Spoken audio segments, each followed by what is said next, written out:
ain't gotta be too perfect. You just gotta know your worth. Talk about your flaws, how they make you flawless. You are like a work of art and artists. They do it off their dreams, all their hopes, all their nightmares. Welcome back to another episode of Trims and Trauma. We're your hosts, Bria and Corrigan. What we got this week? We got a lot. First of all, happy Black History Month. Mm-hmm. We're actually going to do a segment on that in a minute, but first we're going to do our icebreaker question of the week. So we took our leftover questions from the previous pod and are going to use those for our weekly question. And I think we're going to add some more to them as I develop some more ideas and whatever, some questions. But yeah, you have the first one. What you want, T? A little bit.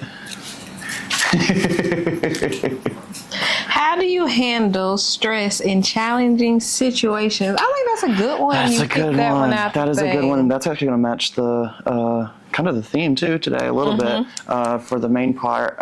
For me, if I'm having a good day, I handle it right then and there and direct with whatever the situation is and tackle it head on. If it's not a good day, usually I bottle it up and let it pretty much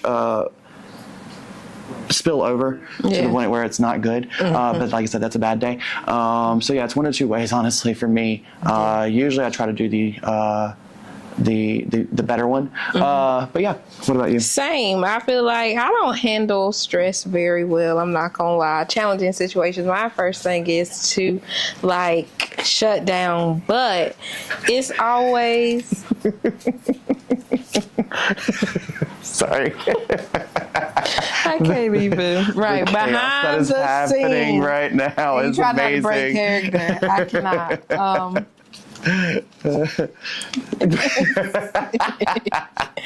We are recording. I love this. Anyway, I love this.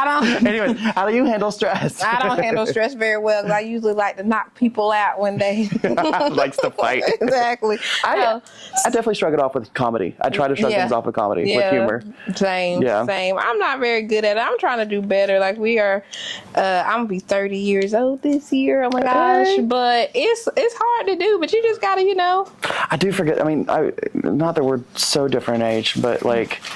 There's a little age. There's a little bit. You can tell a little bit of like I've mellowed out a little bit more than I wish I have. I'm trying to still stay fun. Yeah. At the ripe age Young of 30, 33. Right? Yeah, I'm 33. So that's why I round up at 6 months into it. But no, like I definitely find myself staying more chill with situations in general, and being able to really sit back and think before I act and say. Just because not everything needs to be said in the moment, because that's usually when feelings get hurt. Right, that's a fact. So, I've been learning not to react. Reading books for me though, it's a balance between that and saying it in the right time, and addressing it correctly. That's a fact. My problem is I won't say it then, but then I'll never say it because I get over it, and then I'm not really over it. It's a work in progress. Right. But yeah, you were talking about books. Sorry. I would say it just helps. Like that 48 Laws of Power be trying to tell you the things you should do and shouldn't do. So everything don't deserve an initial reaction. Sometimes. Still have not picked up a self-help book. You gotta read them. And that was 24 hours of madness, but I love it. I'm gonna do it again. I'm gonna do it again. I'm gonna do it again. I'm gonna do it again. I'm gonna read it again because I feel like it helps. Like it definitely does help. I still worry that I'm going into it thinking that they're selling me something. No. That they got all the answers, which annoys me. They got a lot of answers. They got a lot of answers for things situational a lot of times, I feel like. And I'm sorry, but there's a little part of me that's like, no, I'm going to do it the exact opposite because you said that's the right way. Like as soon as you say it's the right way, I'm going to question it because I feel like it's situational, like a lot of times. But this one, I know what you mean, because usually they do be trying to say, oh, go to this website. They are trying to sell you something initially. But on the 48 Laws of Power, they just get to they just stick to the laws, and then transgression of the laws. So like if you don't do the laws, or if something always happens if it doesn't go that way. So I really liked it. You gotta try it out. Gotta try it. We'll see. Because that's another thing. If if it's not their first self-help book, they're already millionaires. Robert Greene is definitely a millionaire. Don't talk down to me now, because I'm like at that point, like you don't struggle. You have millions. I gotta look and like see what his money doesn't buy net worth happiness, but it does make it a lot easier to deal with unhappiness. I'm That's just saying. Are we doing one question or more than one? No. That's one question per week. Okay. Yeah. Okay. I'm trying to make too much content too fast. I'm dead. But you did it this week, so next week I'll pull, right? Yep. Yeah. Okay. I'm looking up his net worth though. We'll forget for next week. That is totally fine. Because I'm sure $7 million. Oh, okay. Yeah. Just measly. Yeah. So by fifth or sixth book, they're totally struggling. It's, right? Like, I'm gonna start writing books. Well, that's the other thing. If you made your money in a different economy, which the economy changes a lot fast, you can't really speak for the current economy unless you're struggling now. Right. Yeah, it's seen again. I go into these. I want to fight the author halfway through the book. Like I don't know. We'll see. Yeah. Next is our weekly shout outs. Do you have any movies, songs? What you got? Songs. Well, let me look at my playlist, what I've been listening to, because I am ill prepared. They don't know, so they talk about my pink-eyed daughter. So I have not. But I like when we go off the whim sometimes. So I'm gonna just look at my playlist and see what we got. Well, I know for me, I've still been listening to Kat Janice this morning, especially because it's so chill. Her music is so chill, and I needed that this morning. My mind has been racing today. Oh yeah, anxiety been through the roof. I did make it to the gym. So one of my gym songs is Audacity. It's by Listen and Trina. It's like a good little bop in the gym. Like, I mean, first of all, it's like a woman popping her shit when she's talking. It's like you had the audacity to call a bitch, text a bitch, all that. But I'm on the treadmill, like trying to make it. So I was like listening to that one. So that's a good song I've been listening to. And then I don't think what movies we were watching. You weren't in Saturday, but I left. I showed a new movie to everyone that was in there, which I'm probably going to do again this week because I think Lana had a couple people in when that situation happened and you left. But it was but I'm a Cheerleader. It's not a new movie. It's actually from 1999, but it is hilarious. It's got a lesbian plot and is a comedy drama, I would say, definitely on the comedy side. It stars Natasha Lyonne, Clea Duvall, RuPaul's in it. Okay, RuPaul. Kathy Moriarty, she was the villain in Casper. Okay. I love her. She's so campy, Casper. And she was in it. Even Michelle Williams. Oh, really? Yeah, she had a little baby. Michelle Williams was in it for just a minute, but yeah, it was. It's a great one because it's a queer movie by queer people for queer people. Okay. So like it's got funny innuendos in it that you like, if you know kind of thing. Got it. But yeah, it's a great one. And then I think that's it. I'm still in the middle of my Stephen King book, which, real quick shout out. So Bobby is he'll finally be home tomorrow. He gets on this plane tomorrow morning and gets home, but he's up in Maine right now. Yeah. And drove from Louisiana to Maine. Spent 10 days helping his mom move, and I found out last night that his mom's apartment is literally like 5 miles from Stephen King's mansion. Really? Yeah. How exciting! So in Maine. My jaw dropped because I'm in the middle of like my 15th book of his right now, and so he's gonna millionaire. When it's kind of cool because you can go and like he's got his wrought iron fence out front has like bats and spiders and like spooky stuff on it. So it's very much come take a photo in front of the estate. But I told him, I was like, he does live there. Do not trespass. Right. But yeah, I love that. I think that's so cool. He actually sent me a photo today where they're going to go eat for outdoor sitting. They have these really cool they look like gazebo kind of mixed with a what are the igloos. They look like igloos, but they keep them heated, and that's how you sit outside without like freezing it to death in Maine, apparently. But yeah, he's having a good time up there. but yeah, ready for him to be home for sure. Right. Yeah, it's been 10 days. Yep. That is the longest me and Josh have been without anyone around. Oh. Yeah. Yeah. Oh, Josh is freaking out. Let's count the days. Josh has been, he's had a hammer by his side. Even not a hammer. Even in bed. Don't get me wrong, I had like a long wrench thing with like a socket on the end. So one of my clients told me what it was, but I forgot. Oh yeah, I heard. He knows cars and tools. Not me. Right. But I have it. It has a little grip thing on it, so I can. And it's got long range. But yeah, so we've had those by our side since Bobby's not been home. I am done. I'm done with y'all. All right. Mm-hmm. So, what next we got? we're talking about Black History Month real quick for the month of February. We're going to do, I hate saying shout out, but like bringing light onto some people in history, Black people in history who I think should be more famous and people should know even more about. So this week we are going to talk about Madam C.J. Walker. So she was in the early 20th century, turn of the century. She was a pioneer, philanthropist. She was recorded as the first self-made woman to become a millionaire. I say reported because record keeping was not as easy back then. So there's a couple of other women who may have gotten it technically first, but as far as documented, she is the first self-made millionaire, female self-made millionaire in America. And she did that with hair care. Right, I loved it with her hair. I watched a movie on Netflix. Did you? I need to. Did you watch Self-Made?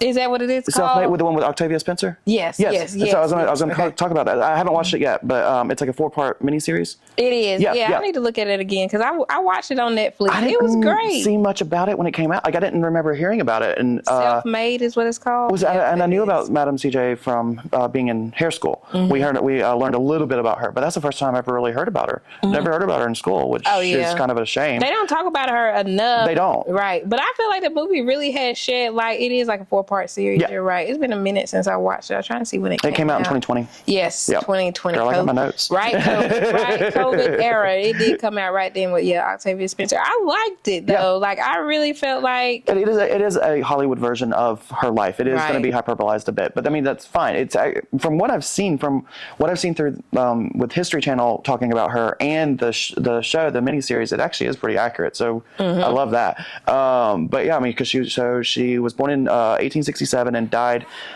really young. She was only 51 in 1919 from I think it was liver disease. But so she had she was current when she started working. She was working as a washer, like she washed clothes, and the really poor. She was daughter of slaves, and she was having really. The conditions were unsanitary. She grew up in Louisiana. Delta, Louisiana. Yeah, Delta, Louisiana. And the conditions were so bad that it was actually causing her hair to fall out. Her scalp was having major issues because the hygiene wasn't adequate, wasn't provided or accessible.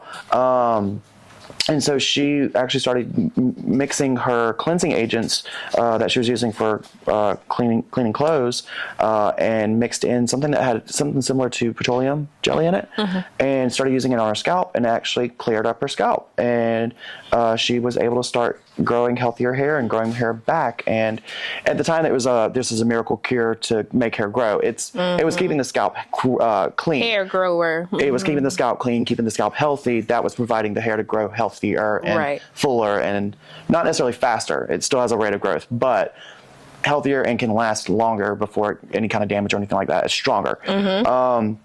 And that's where she took that and started bottling it and then started selling it and going from church to church all through the South and door to door. Then she started. She from the ground up hired from within. Did nothing but support Black people in the community and. Then she started hiring other Black women to start doing the same thing, going door to door. And then she saved up enough money to buy her own manufacturing company, which I love that she named it after herself, Madam C.J. Walker Manufacturing Company. And she held her own against these men who really did not want to acknowledge that she was a businesswoman and was successful, and and she gave back to the NAACP, to all of these good causes. She donated her time, her effort, her home for these organizations to meet there. Actually, the estate currently still is being used for Black people, organizations to get together and plan and develop and make more ideas and come up with more progress. I know that there's been like first time fashion models have Black fashion designers have had their shows there. Like, it's always been used to further Black excellence to this day. Even the architect who designed her estate, first Black architect to be licensed in New York. Oh yeah, what was his name? I gotta go back. I know you got Vetner Tandy. Yep, that's right. First Black architect registered in New York. So I mean, like I said, from the ground up, she was that estate was used for the Black Renaissance. I mean, it's a great story that we should know more about, and it should be taught in school, because I never once heard about her until, like I said, I was in hair school, and it's because she's seen as a pioneer in the hair industry, especially for Black hair care. Exactly. Yep. She definitely was motivating for me to watch it. Especially, I was like, yeah, this is exactly what I like to see that it's already been done, so you know it can be done. I am kind of mad I didn't know. I didn't hear anything about those miniseries in 2020, but I guess it was also overshadowed probably like Tiger King. Oh, Tiger King. Oh my. Was that what was going on? It was something in 20 because 2020 obviously the world fell apart, but that is what they talked about. I think that was the one. So I guess it overshadowed that, which is really unfortunate. Right. But yeah, it's still there on Netflix. The show, the miniseries, Self-Made. Like I said, it's Octavia Spencer, Blair Underwood, Tiffany Haddish is in there. Go check it out. I'm going to. Right. One of the movies that she's not corny in. I was waiting. As soon as I saw the name.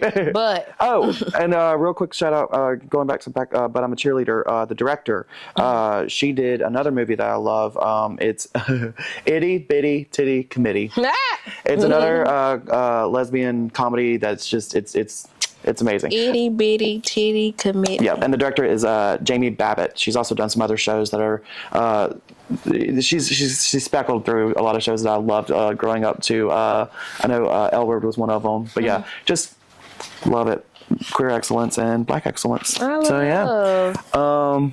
I think we're good. Yeah. So the main theme for the day was going to be.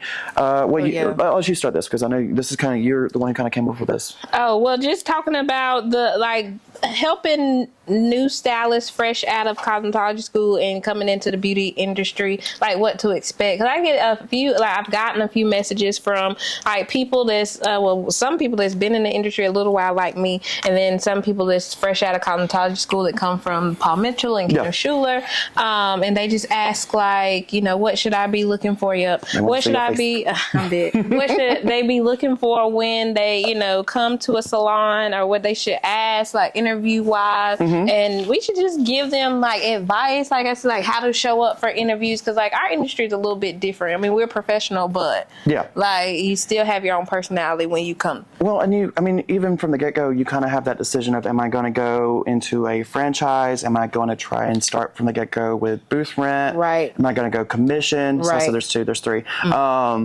And those are things that you need to kind of know from the get-go.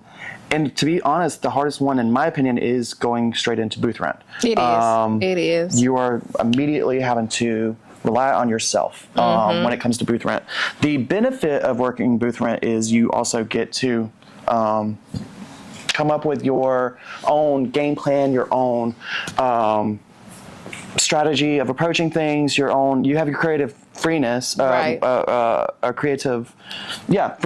to do whatever you want, but you market for yourself. Right. You 100%. Right. It all comes down to what you put into it. You get out what you put in. Yeah. And it's one of those, I would say a lot of times a good personality will get you a long way in this industry for sure. That's a fact. So going into it already, if you have issues with demographics, if you have some hatred in your heart, you need to go ahead and deal with that before you come into this industry, because you are dealing with the public. That is every make and model of person, Right. make and model, but all walks of life. So you have to already kind of be a good person in general to really go into this industry, because your personality really is going to be reflected, and you won't make it very far if you're stepping on toes and pissing people off and having hate in your Not straight heart. out the gate. Yeah. I mean, it does depend on your confidence. You got to believe in yourself too. When you Yes. you got to know that you're gonna make the money too. Because some Yeah. people, the first question that Keon don't like people to ask is how much the booth rent. You got to know that you're gonna make the money plus the money to make your booth rent. Well, and with that, it's more of, I mean, that shouldn't be the very first thing you have in your mind, because you, at least with him, like he is going to work with people, but if that's the first thing you're coming off as, then that's what it's reflecting if that's the first thing you think about is just the money. Right. It's just like in a regular interview. You don't go on a regular job interview and be like, well, how much y'all paying? Right. First out the gate. That's Right. not what you're supposed to say. Right. You know, on the first interview, at least wait for the second one. But I feel like it's so much other things you could be, you know, asking and preparing for. It depends on what you plan to do when you get, you know, in the industry. Like one girl that stopped by, but she said she wanted to do more like Brazilians and stuff. Okay. So that's not. We're not a blow dry bar. But Brazilian waxes. Oh, I thought you meant Brazilian blowouts. Gotcha. no. Sorry, I thought you mean- meant like a blowout bar. Oh no, she was like That's what it's Brazilian called, right? waxes. Yeah, Brazilian blowout bars. Like a blowout bar. They do have blowout bars. It sounds weird in my head when I say it, but yeah, that They is what they're just do called. wash and blow out. They do have bar. Yeah, those are really cool. I forgot but it's yeah, waxing place, we don't have the setup for that, so Right. we don't really have everything that she would need for that, because we would need multiple things. like a privacy. And safety sanitation, when you bring that into, is a whole nother level, and because those have to be sterile rooms, they have to be sterilized, or not sterilized, but well, no, I mean with 2020, Sanitize in yeah, between they really do need to be sterilized in between each client. Yeah, and if you have So- multiple people who do that, it's a whole thing. It just depends on like what field, you know, like you're trying to get into when you Yeah. come in, and what kind of clients you have also, because you could have those clients where they have alopecia or like hair loss and thinning, and they're not comfortable sitting in front of like everyone. If we all have clients in our So chairs. then you need to have it set up to where they come in. Right. The problem with that, with everyone booth renting, is they come and go. We come and go as we please. Right. We have it set up, and we really do have like the best situation in our shop, where we can come and go whenever we want to. After hours doesn't exist here, because whenever you're working is when you're working. Right. That is up to you. That is your prerogative. But so it could be harder to find somebody who needs that privacy in our shop. So that would be something if you would need more of a, not a booth, but a studio. Suite, yeah. A suite, yeah. Oh, suites within a bigger building, then that would be something else that you would have to look out for or be in search for as a booth renter. Right. And then commission, people ask about, oh, should I do commission? Another girl messaged me, and she was also an esthetician, and was like, she's out of school, and she just took on a commission. I think she get like 45%, which I told her, like, she was like, is that fair? I was like, no, but like. So, and that's why commission has always sounded like my least favorite. It is, yeah. Because, and this is the thing, I can't speak for the owners who do that, because maybe it is fair. And I mean, you do get things when they do commission, so you're using their stuff, because she said she didn't. Fortunately, pass. I hear a lot of times where I've heard of people who do commission who take 55%, but don't provide towels, don't provide tools, don't provide even chemicals. Like, you still provide that, and you're still giving up 55% of your pay. Right. So you're paying out even. I was doing 50-50, but were they providing anything? Yeah, they provided like color that's, back to bar me, and and maybe that makes me bougie, but I'm not giving you more than half, and you're going to provide everything. Right. 'Cause And they give you the clients. That's where my 50% is coming from. That's coming out of the fact that I'm paying you to pay for my supplies. And give you the clientele. I that's a good thing of it. As a commissioned owner, you should already have that clientele to provide. Right. They should not have to come in my opinion. And yes, like, grow naturally, organically as a hairstylist, but you should not go into it struggling to find clientele. There should be clientele that comes to the shop, not to anybody specifically. Right. If you're a commission based and everybody is commissioned under you. That's right. Unfortunately, I've heard a lot of times where commission just in theory would work, but a lot of times ends up where somebody ends up feeling screwed over. It's always that way. So I never did it. It just was never for me. Yeah. Now I did work in a franchise. I actually worked for Great Clips. Great Clips. I did that for 13 months, and that was my first job out of hair school, which was 12 years ago, almost 12 years ago. And I did that for a little over a year, and I actually didn't mind it. I did it because I wanted to make sure that my cutting skills were up to par. Because they do give you training. Well, and they showed me their version of what they wanted. And now, mind you, I went into hair school knowing how to do fades and everything, like on the men's side. I didn't really know women's cuts as far as layers or anything like that. So I went into it with kind of not a barber's background, but that's what I had been doing for, at that point, about 10 years for family members and friends. So I went into it with that, and ironically, I didn't really learn anything on that side from hair school, but I did learn long hair and how to cut long hair and do better with that. Same. So, I went into after school, I wasn't quite sure that I had it right, because in my head at the time, I thought there was a book on it. This is exactly how you have to do it every single time. It's not really like that. It is preference. There are preferences that you can make with haircuts, with chemicals, where you can get away with certain things this is just a preference thing. This is just how I like to do it. In my mind, I thought there had to be one way, one specific way, that's it. And I didn't necessarily come out of school feeling confident in that. So I went the route of, let me work for somebody, a franchise, that if I were to mess anything up, they have my back, like they have me covered. And I mean that, what I mean by that is you have redos that you were allowed that went against you for so far. Yeah, you had to have a lot of redos to ever get fired from, or something like that. Like you really didn't hear of people getting fired because of bad cuts. Right. It was more for tardiness or bad behavior at work, that kind of thing. So for me, it was like, okay, well, the standard's like real low. I can't fuck that up. And you still get paid. And you still get paid. You're still guaranteed a decent paycheck and tips. And I, quickly learned that, yes, they had their way of cutting hair, and they wanted you to kind of follow that. That's where I started seeing, okay, my creativity is a little bit past that cookie cutter haircut. And that's where I started feeling bored. And that's why I figured I needed to get out. Well, that and there were some other things, but I was tired of fixing someone else's haircut. There was some favoritism going on. That girl had 13 write-ups just by me, and anyways, and she was still there. So I was like, nah, I'm good, because I literally was having every shift I had to work with her, I had to redo haircuts, and those are free haircuts, and you don't get tips on those. So it started affecting me, and then that's where I was kind of like having that same thought of like, corporate really is not my forte. I could do it if I had to, but if I must ride the clock, I will. Creativity does not exist in those places, in my opinion, and everything comes down to numbers and stress over numbers, and they do that. I'd rather take the stress of working for myself and providing for myself. You can do it if you you can do it if you have the same business ethic they do. Like, you still take what they do and apply it to your own business. You can do it, but people be scared. That's what I came back to, because I was like, a lot of people ask all those questions, and then they still end up doing a commission, or they still end up going to an hourly paid job because you're scared to make that money on your own, because you don't know how much money you're gonna make. That's what my sister always says. Free spirit. I did a lot of mistakes. I thought that. And you got to. Oh yeah, it was one, because I even now am not where I want to be success-wise, 12 years in, and still want to grow that even more.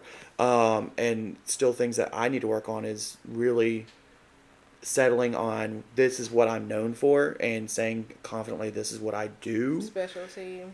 Because I love being the jack of all trades, kind of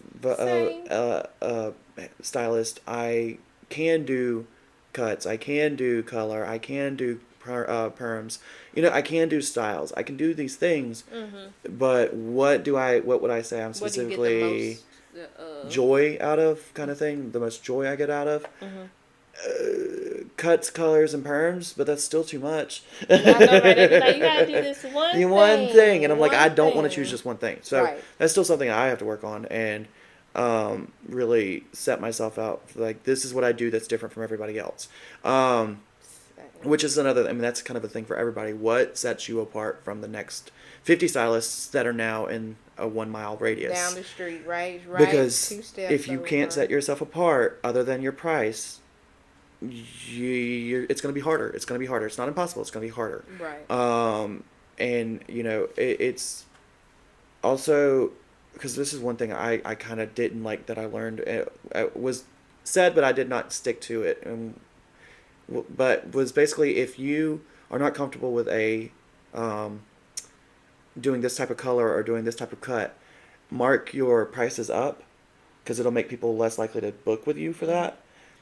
I've seen so many times where people will literally go for the person who costs more, because that means that they definitely know what they're doing. They definitely love it. Right. They definitely are great at it. And it ends up being the exact opposite. They book their prices up because in school they were told, mark your prices up for the things you hate doing. Right. Just don't offer it. Mm-hmm. Right. Which is another difference in you know, working for yourself. You can say, this is something I absolutely do not do. Right. You can't say no. Mm-hmm. You can say no, and in a franchise you may not get that option. That's true. Or you're forced to do it even if you're not comfortable with it. Yeah. And look like Boo Boo the Foo at the end of it, because you didn't want to be there and they didn't want you to be there, and you shouldn't have been there in the first place. So I mean, you know, they're situational, but that's the risks of each one. You really do have to have the commitment and have the support system to go full from school into booth rent, in my opinion. Go somewhere that at least has a good. You should have a savings. You should have a savings. Savings. Any new business, it doesn't matter if it's hair or anything. That first year is going to be hard. Yeah. So you have to have like a game plan, but like consistency is key. I feel like when you, as long as you keep going, but you know you're not going to get all that business. But that's when the old school way, passing out your business card, doing that social media thing. See, and that's a personal struggle for me. Is if you ever asked me to. Like, if it was ever a challenge to just go up to strangers and talk to them, I'm fucked. Like, I'm fucked. I cannot stand it. I'm working on it. I also be trying to work on looking people in their eye. Oh, God. That's you got to look people in their eye. When you be talking to them, I have I have a big one with that. Mm-hmm. Like, it takes a minute for me to really know somebody before I can look them. And I know that makes people think that I'm not trustworthy, but I do have problems with eye-to-eye contact, and it's a thing. I need to be tested. I need to be tested, but I can do it. But it's with people I know. But what I've learned to do is, in my masking, is find a spot on their face, on the tip of their nose or on their chin.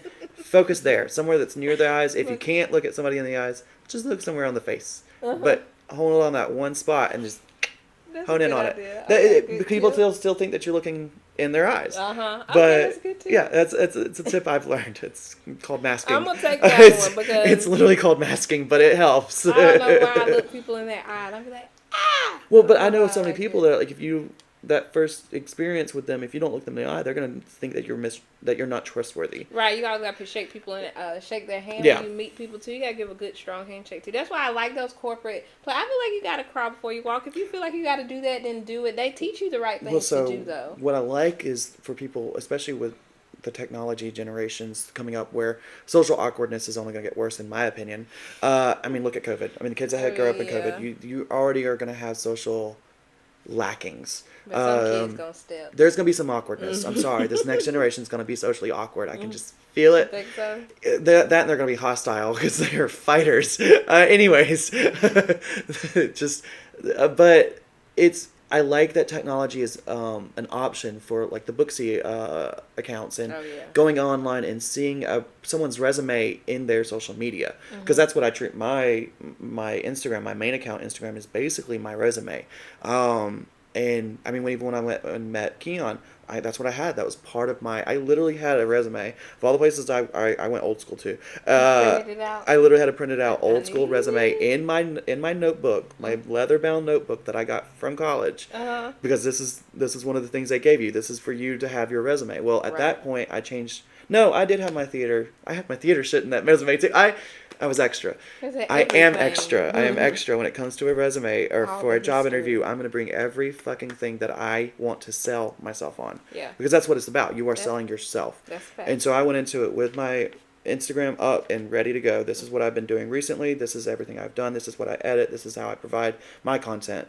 This is what I need to work on personally. Because, I mean, that's the thing. You kind of need to have an answer for what would you want to work on in the next 5 years on yourself. Like, have that kind of answer in your head because they want to see that you're willing to grow, that you want to grow, that you have thoughts of growing with them. But I'm going full on into interview mode. Right. But, you know, so I had all of that visual representation and I was able to sell myself because if you really are doing the things that you're showing, Right. you have a sense of honor about it. Like you can tell when somebody really can do what they're doing and love what they're doing and know they know what they're doing. And that comes with time. That really does just come with time. It does come with time. And I would say in the early, it's not bad to be honest with your clients. Let them know if this is something new for you but you have somebody here that's going to help me make sure that it's going to be right. You're going to leave my chair looking right. Don't worry about that. But just so you know, this is still something I'm getting used to, so I'm going to have in our shop Keon looking over to make sure it's right. Right. Or if it's something like toners, toners, because they will fuck you up. You have to trust the process. On a toner. And in any kind of chemical like that, especially with color, I'll ask for Keon's eyes, and that's just a simple way I'll address it is can I get your eyes real quick, and can I get a second opinion, basically, because I know, especially with Keon, he's going to be honest with me, and he's going to tell me the truth in a professional way. Not that it's ever going to be like an oh god type of thing, but it usually comes down to like the smallest different shades and shit like that. Right. These are things that with color, you know these what I'm talking about. Or, you know, even an opinion on if you wanted to get this effect, what would you do? Like, there's ways to be professional and not come off as ill-informed or I shouldn't be in your head right now. Right. Like, we are the professionals at the end of the day. You got to remember that. Yep. And stand on it, especially when it comes to those. And you need to own it. Yep. What is it? Stand on that business? Standing on Standing business. on business. Standing on business. 10 toes And again, down. that does come with time. That is going to be something that you are going to get better at. And unfortunately, for me, the negative clients I've had in my past have been the ones that I've learned the fastest and the quickest about myself and about what I bring. Because as soon as you know you're in the right and you have somebody who comes at you a certain way from a client point of view, because it can happen, you can give them exactly what they asked for, and they can still turn around and say this is not it. You have to be able to have that backbone. You have to be able to stand up and say, no, this is literally the right way. This is everything in the theory side, and this is what I did for you. This was right. And you have to be able to stand up for yourself, and it will get easier. But those negative clients, those are the ones I've learned the fastest from, and can definitely look back at and say that made me grow up so fast in this industry. Yep. You know, and luckily I haven't really had a lot of negative experiences. I have had to fire clients, and that is never an easy thing. That's okay. I will block a bitch. Yeah, you just had to fire somebody over the weekend. Okay. Literally, and do not waste my time. It's crazy, but it's fine. And that was a crazy reason, and you know it wasn't something that could be avoided, unfortunately, on their behalf and what you needed to do for you, right? Because that literally was coming up to costing you hundreds of dollars and wasting your time because of a situation where they were not changing their habits, and booking incorrect things and not checking in with you several times, twice, and just not, you know, once is a mistake, twice it's a hobby. Like now you're just doing it to mess with me. Is what I mean. She was a mess, but it's okay. It's fine. It's fine. And I mean, I've had to fire somebody. I had somebody, literally. It was a weird situation. I've talked to you about it before. I was cutting the husband's hair, and the wife normally would book for him. Well, she literally did not give me a heads up on a situation and booked my time with him in order to get him into a locked position, a locked place, and have him served papers.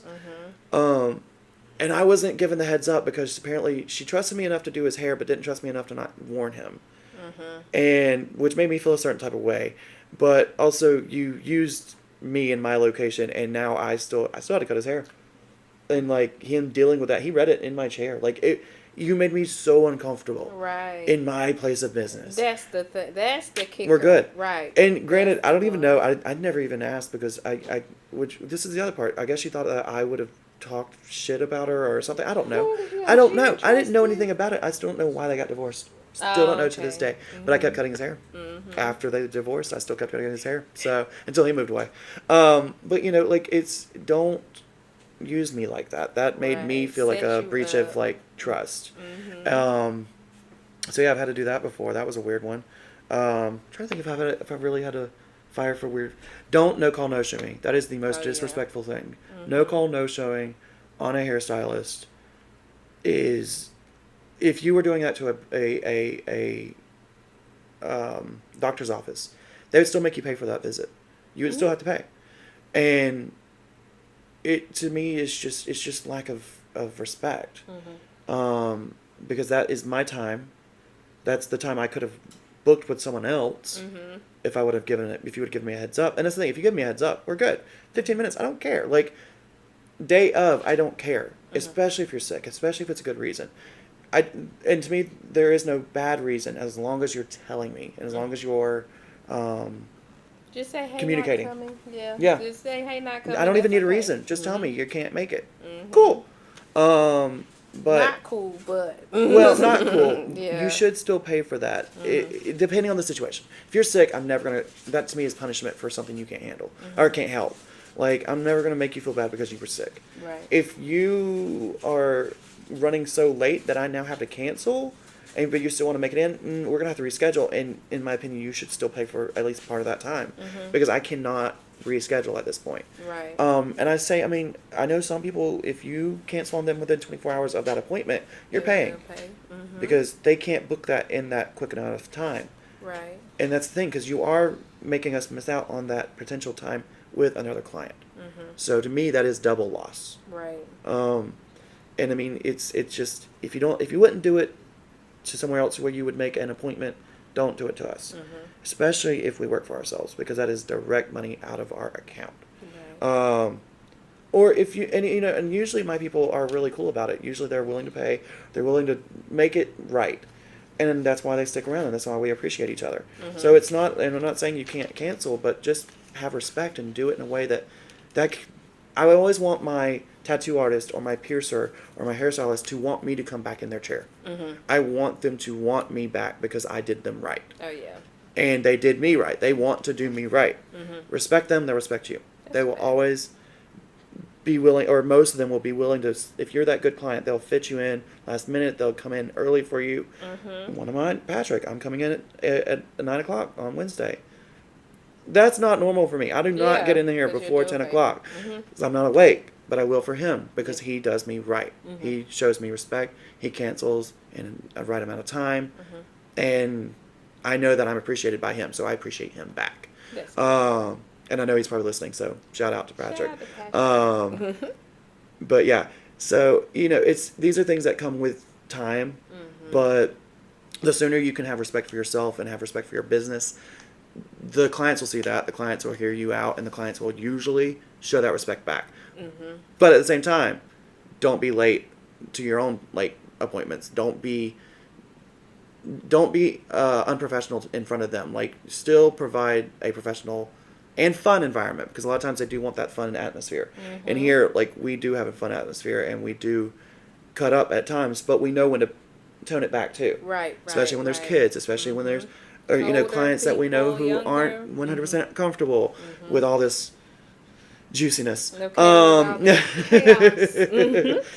Chaos, yeah. With time. It definitely comes with time and experience. I just felt like we should hit on the topics because, like, a lot of people come to us for, like, advice because we've been in the game. I feel like I'm just out of school. I feel still like kiddish and still, but we've been doing this. Well, you definitely been doing this, but like I've been doing this for a while. And you've been growing now. fast. Yeah. And like I'm so happy about that. Like for you. Like I love that for you. Thanks. And I mean that's the thing. You've grown too with having a backbone and saying no, enough's enough. Like why am I giving sales to people for nothing? Right. Like why am I just worth and add some tax. Stop. And that's a big one for me. I will literally at the end of the service be like, I'm gonna knock 10% off Why?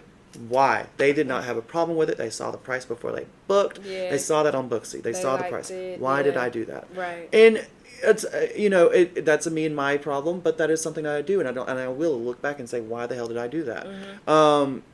Generosity, it just flows out of me is. sometimes to the point where it's at a negative. We're doing better. But yeah, we're doing better, and having boundaries with your clients, and but also still making it worth for them to come back to you. You still have to provide something that makes it worth it for them. That's right. But at the end of the day, know your worth and be upfront with people if they are not treating you right as the client or as the customer. I mean, as the hairstylist. Jesus, not customer. But yeah, I think if you, like I said, if you have any mental health issues, you need to get fixed before you really get into this. Do it, because you are also going to be taking on a lot from the clients. They trust you. If they trust you with their hair, they also trust you with their lives, with their private information. So it is something that you kind of have to make sure you can handle that, because it is a lot. It can be a lot of stress, because they have an emotional connection with you, whether or not you want it or not. And that's just the reality of it. So if you have issues with stress, with well, that's a big one. Yeah, stress. This may not be for you. Right. It is a high stress, high demand field, but it is totally worth it. And for me, I do like having that trust with my clients, and having that fact that I may find out things about them from them before they even tell their family members. And I have had that, and they know they can trust me. They know that would never leave my mouth. That would never leave the chair. Would never leave that the area. salon, right? Because but at the same time, I have to be able to take that deep information that they sometimes unload on me, and wash it off when I walk out of the shop. It has to stay at the shop. So I'm not being funny when I say you really do kind of need to have a good head on your shoulders before you go into it, because it is not for the faint of heart. It is not easy. It is not for the weak. And there will be times where they will stress you out, and that is okay. We can be stressed together, and that's the thing. Like, I have it with my people. A lot of my people, they know I will be honest with them, and they can be honest with me. Right. Have a drink together. Exactly. But yeah. Okay. Where are we? Are we I good? was there, but I need to start his hair, I guess, too. So. I mean, we're at 51. I think we're good. Yay. Well, we do have the 5 minutes of. It's about a 45-minute one. Y'all gonna be okay. They'll be fine. You'll be fine. Yeah, today's a short one. To do. But this has been another episode, you guys, of Trims and Trauma. We're your hosts, Bria and Corrigan. See y'all next week. Yes, we'll make sure we wake up for that 15 minutes next week. Yeah. We might do some extra makeup or something. You ain't gotta be too perfect. You just gotta know your worth. Talk about your flaws, how they make you flawless. You are like a work of art, and artists, you without their dreams, all their hopes, all their nightmares.